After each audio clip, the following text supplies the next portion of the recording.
Hey guys, it's Kylie here. I'm a certified nutritionist at Career Nutrition. Super excited to have my buddy, my colleague, Joanne Smith here today. So Joanne is a certified nutritionist as well, and we met in nutrition school. And I reached out to Joe at that time because my nephew became a quadriplegic when he was 1.5 years old due to medical malpractice. And so Joe and I met up and we started talking and researching nutrition and spinal cord injury, since we both work with people in the motor vehicle industry world with brain injury and spinal cord injury. So in our research, we found there was not really any research on nutrition and spinal cord injury. So Joe and I spent, what was it, 2 years, Joe? 2 years, that's right. Yeah, 3 years, I think. Yeah, researching and writing a book on nutrition and spinal cord injury. So Joe, thanks for coming on today. My pleasure. Yeah, so I thought it'd be really good for us to sort of do a quick chat, because you have a ton of experience in this area because with individuals with spinal cord injury, they have a lot of secondary health complications and issues. So can you talk a bit about the issues that people commonly experience, and then also your experience with the power of nutrition and how that's helped some of those secondary health issues? Sure. Okay. So after you have a spinal cord injury, if you break your neck, you'll be a quadriplegic. If you break your back, you'll become a paraplegic. And besides the obvious that you're going to have some paralysis, paralyzed legs, paralyzed arms, what people often don't know until you're injured or you have a family or friend member who is injured is there is a host of secondary health complications, such as chronic bladder infections, bowel dysfunction, chronic neuropathic pain, pressure sores, weight gain, inflammation. And it's these secondary health complications, believe it or not, that can actually impede your quality of life and your independence, even more so than the paralysis itself. So I certainly, when I was injured 34 years ago, experienced all of the things that I just mentioned. And it really impacted my life in terms of what I could do, where I could go, and when. And I was having, consuming a host of medications that then had side effects. And then you're taking more medications to address those side effects. So I actually became a nutritionist to heal myself. And it changed my life. And I thought, if it's had this much of an impact on me, it's going to have an impact on others. And it really, truly can. And what's beautiful about the power of nutrition and whole foods is that you can actually reduce some of your medication intake and all of the side effects and get yourself back out there living a great life. So it's very powerful. And when it can be integrated into your rehabilitation regime, it complements your physiotherapy, your occupational therapy. So that's why I do what I do. And I know it's why you do what you do. So it's remarkable. And people often underestimate just what a difference it can make in your life. Yeah, that's true. And I have to admit, when I graduated from nutrition school and I started seeing clients, it's like, oh my gosh, this stuff really works. I would really buzz out just the power of food with health issues and really changing people's lives. It was really empowering to see that people have control over their symptoms and able to reclaim their life back in so many ways. So what are the big ones, the big secondary health issues? Okay, so I would say the top ones are weight gain, bowel function, neuropathic pain. I think those are the three big ones. And just to give some examples, say with some clients that I've worked with. So 65% of people with spinal cord injury are overweight, with 1/3 of those being obese. When you have that weight gain and you're sitting in a wheelchair, it puts extra strain on your joints to push your chair to transfer.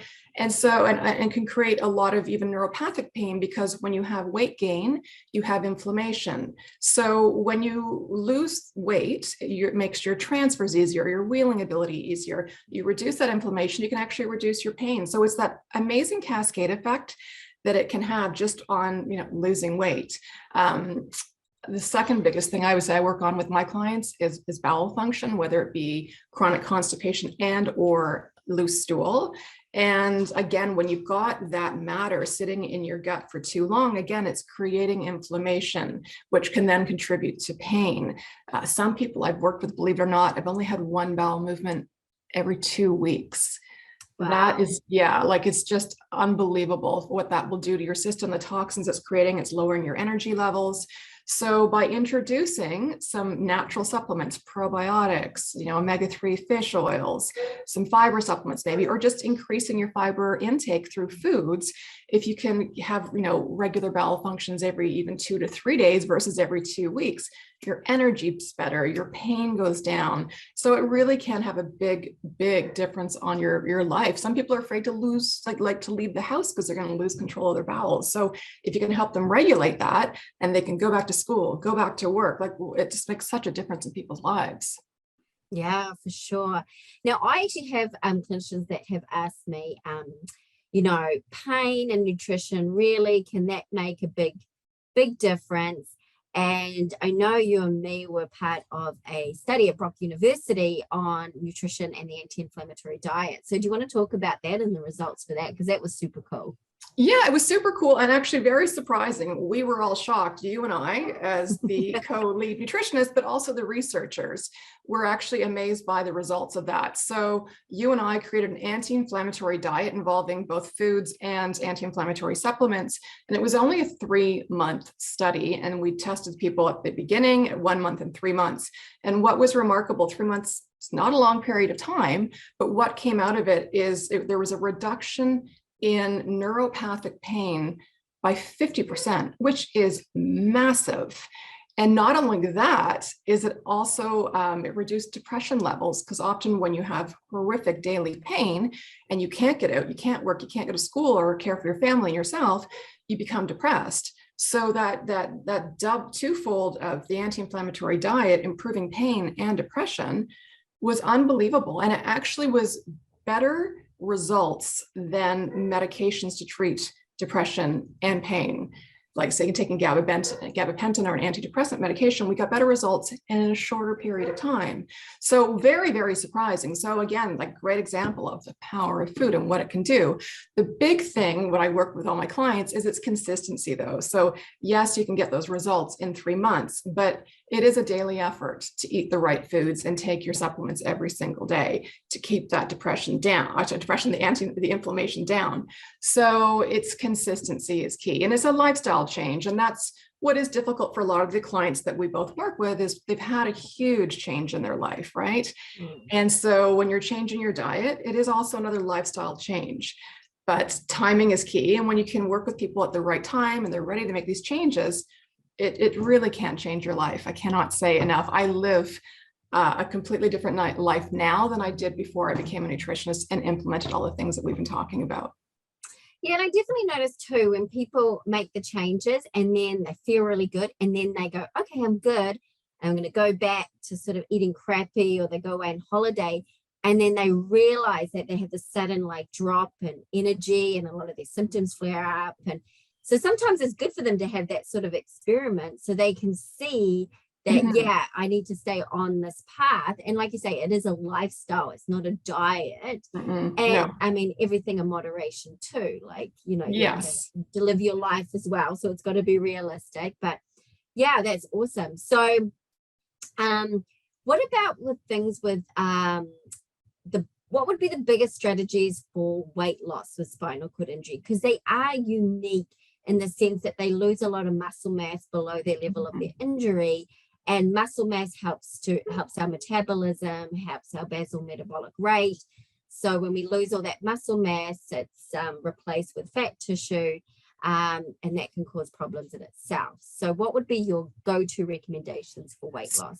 So our metabolism drops as soon as we have our injury. So that's part of the issue with the weight gain. We have poor carbohydrate metabolism. We have decreased activity levels. And as you've just described, decreased muscle mass.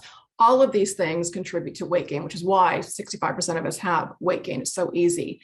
So the biggest strategies to help people lose weight, keep it off, maintain a healthy weight, is to decrease your grain sources of carbohydrates. So things like bread, pasta, rice, we do not metabolize these well. Our glucose uptake has been inhibited. So by cutting those out, that can make a big difference with weight loss. We do need carbohydrates as our brain, our body's preferred fuel source. You can still get them from fruits, from vegetables, legumes, lentils. Those sources of carbohydrates are much healthier because they've got the fiber and the protein and the legume sources to help balance those blood sugar levels, keep your blood sugar levels, your insulin levels nice and balanced.